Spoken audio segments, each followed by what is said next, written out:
This is Prime7 News at 6:30 with Daniel Gibson. Tonight, the shopping centre horror. A plane crashes into a mall, claiming 5 lives. A Sydney house fire claims a life in an early morning blaze. Angry Londoners take to the streets, sending a strong message to Donald Trump. And the state's HSC syllabus is given a major overhaul for the first time in nearly 2 decades. Good evening. 4 American men flying to King Island to play golf have been killed in a fiery plane crash in Melbourne. They died alongside the Australian pilot when a twin-engine charter aircraft slammed into buildings moments after takeoff from Essendon Airport. This was the scene moments after the crash. Both the building and the aircraft engulfed in fire, the wreckage so badly mangled it was first reported as a helicopter. Robert Avadia joins us now from Melbourne. Rob, do we know more about those on board? Well, Daniel, families have identified 2 of the 4 victims as Americans Greg DeHaven and Russell Munch. They are both thought to have come from Texas to be here on this holiday. Mr. DeHaven, 70 years old, was a retired FBI agent, and Russell Munch was the founding partner of his law firm. Now, they haven't been formally identified here in Australia, but they have been identified by various Facebook tributes from their family overseas. The US State Department has confirmed that all 4 of the passengers are American and that it is liaising with its embassies and consulate here in Melbourne to assist the families. Robert Avadi there in Melbourne, thank you. Police have praised the bravery of a neighbour who ran into a burning house to try and save a mother of 4. But he and the firefighters who followed him were forced back as the roof caved in. Flames raged through a 2-storey home in Bangor just before 5 a.m. There was like explosions up in the air, so we could see sort of like bits of flames and things like that, which was pretty high up. Labor says it supports a new proposal tonight for federal elections to be held every 4 years and with a fixed date. The proposal is being pushed by a Liberal MP who says it would be good news for the economy. But in some not so good news for taxpayers, new figures are out showing how much the government spends monitoring its own media coverage. Whether it's good news or bad news, governments just can't do without it. Pass them in the Senate. And taxpayers are footing the bill. War has erupted in court between Australia's biggest media companies over the workplace affair involving Channel 7 boss Tim Warner. News Limited and Fairfax have thrown their gloves in former personal assistant Amber Harrison's corner, while 7 West Media is trying to stop the release of more confidential information. The latest episode of an affair even the judge today described as a bun fight. 7's lawyers in court seeking the extension of an injunction, a gag, on Amber Harrison, a former 7 employee and ex-lover of CEO Tim Warner. Coming up, a new weapon's been made available in the fight against hepatitis C. Plus, angry protesters have flooded London streets to protest the US president's plans to meet the Queen.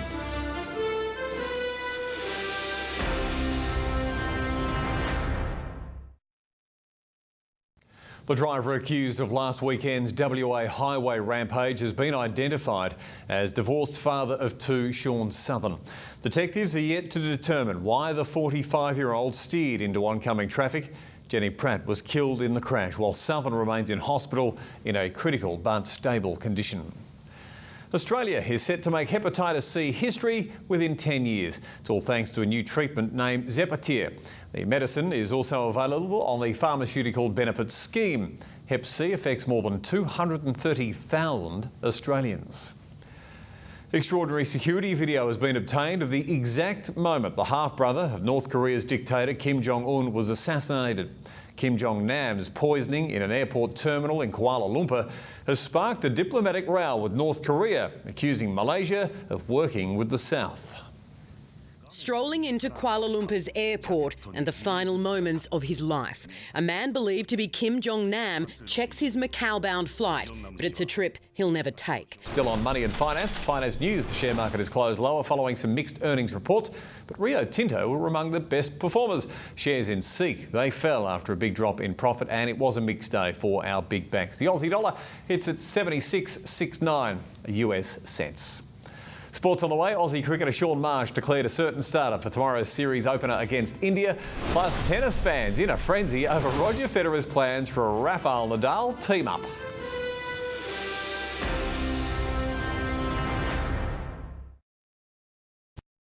This Sport Report brought to you by Tab. Love a bet on your Tab app at tab.com.au or at your local.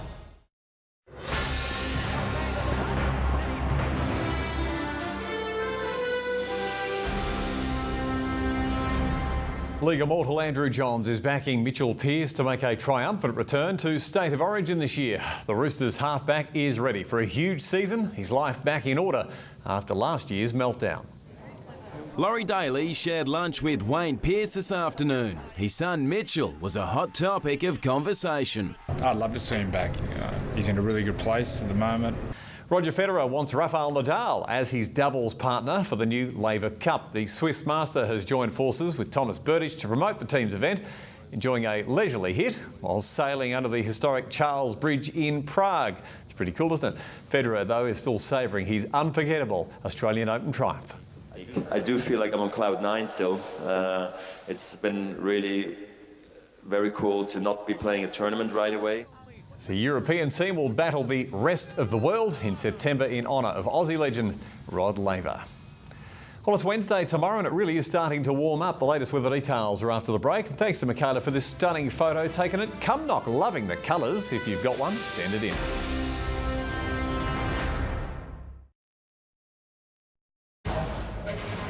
Tonight's weather update brought to you by Nissan's Hot Deals.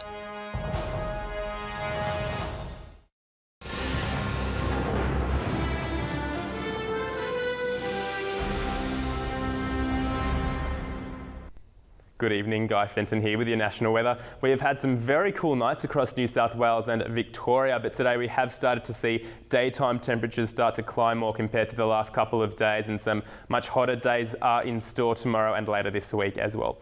Let's see what's going on the synoptic chart. At the moment, we do have a tropical low in the north that has been bringing heavy rain and storms to the region. For the southeast of the country, though, we do have a high pressure system which is helping to keep conditions fine and sunny. But from tomorrow, that will start to bring some hotter winds from the north across much of New South Wales. We are also going to see a trough start to move more east and bring some possible showers and storms later in the week across central and northeastern parts of New South Wales. Tomorrow, though, it is looking like a sunny day across the state, a slight chance of a shower north of Coffs Harbour, and temperatures still pretty comfortable there for the coast.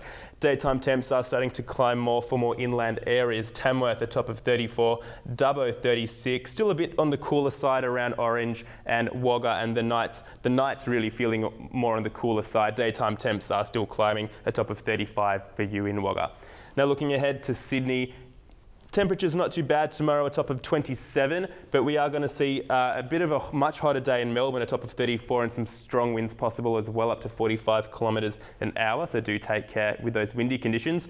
Brisbane, another warm day, a top of 31, and looking ahead to Thursday, it is looking like a hottest day this week across much of New South Wales. Daniel?